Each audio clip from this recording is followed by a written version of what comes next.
Hi, I'm Lisa Thomson. In my previous video, I talked about stages of emotional abuse, how it all starts in the beginning of a relationship and how it actually progresses to making you feel suppressed and unhappy. If you missed all those red flags I listed in that video, you probably now find yourself in a situation where you are experiencing quite a lot of manipulation. Today, by popular request, we will continue discussing relationships, specifically focusing on manipulation.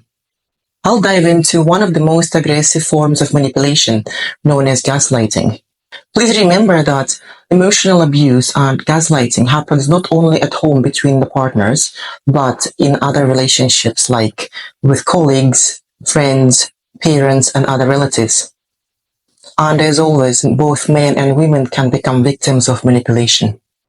Gaslighting is a severe form of psychological abuse intended to make the victim doubt their own sanity and perception. It's a manipulation technique that can gradually make a person feel as if they're losing their mind. And this works because we often rely on others, especially loved ones, for validation of our feelings and validation of our thoughts. It's often easier to doubt ourselves than to believe that a close or beloved person could be intentionally hurting us, intentionally deceiving us, and by doing so causing us harm. We simply struggle to accept that someone we trust could be hurting us on purpose. Today I'll show you how to recognize gaslighting and what you can actually do about it.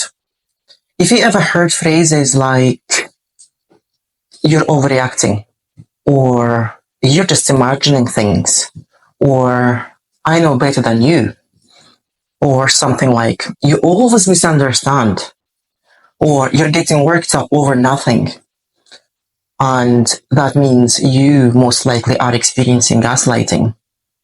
Often the gaslighter accuses the victim of things they themselves are guilty of, which is their classic move. For example, they can say, "I never said that." "No, you've just made that up," or "It's all in your head." Often gaslighter accuses the victim of things they themselves are guilty of, which is their classic move. For example, they might tell you, "I never said that," or "It's not my problem," that you didn't actually understand what I was trying to say. And hearing these kind of statements is a red flag for gaslighting. Gaslighting, like any manipulation, has several stages. At first, there are subtle signs that gradually increase in intensity. Initially, the victim may try to explain how they feel, hoping to clarify things with the manipulator. However, the result is always the same. Their feelings are completely dismissed.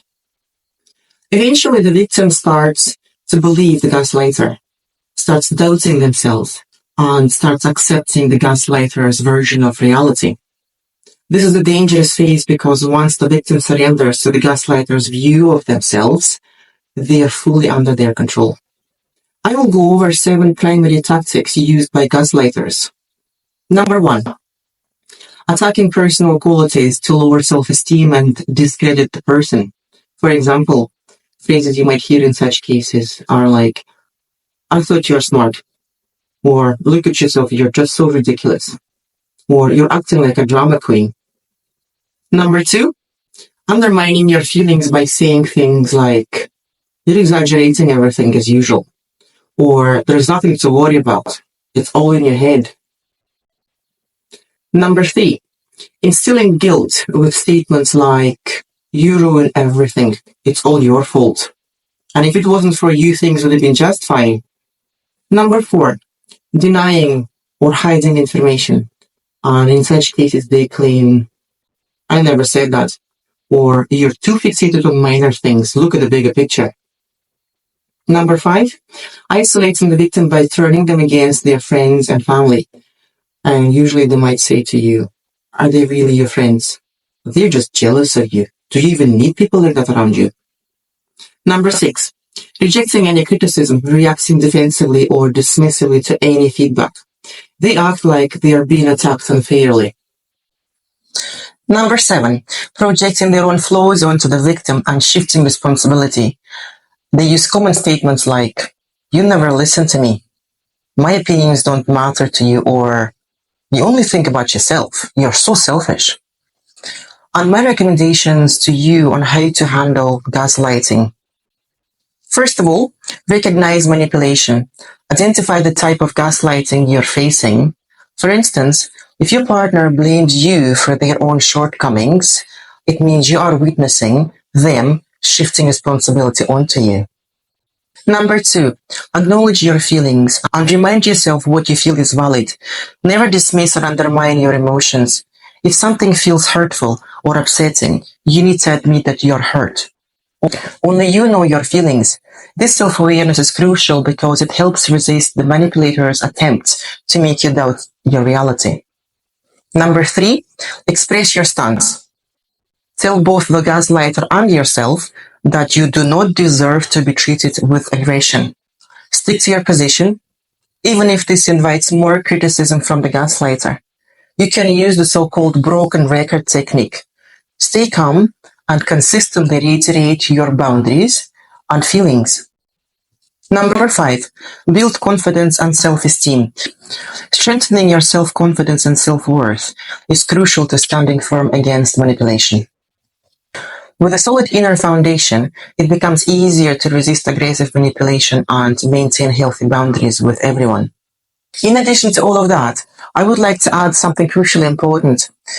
People who experienced any emotional abuse in relationships with their partners or parents or other people for a significant period of time tend to adopt some of the abusive tendencies as coping mechanisms while they were dealing with their abusers. Hence, some people unconsciously use the same tactics of manipulation, like gaslighting, for example. And they tend to do that in their new relationships as well. And this is a part of the so-called emotional baggage they bring into their new relationships, because they simply learned that behavior and need to now retrain themselves in order to be able to build healthy connections and maintain healthy relationships. You may have also heard an old saying, "We bleed on people who did not cut us." And this is one of those examples. If you're experiencing such emotional abuse or find yourself emotionally dependent on any aggressor, there's a link below where you can book a consultation with me and I can guide you onto the path of recovery. Taking back your life and your confidence can transform your relationships and support your loved ones as well. Thank you for tuning in, and I look forward to seeing you in the next video.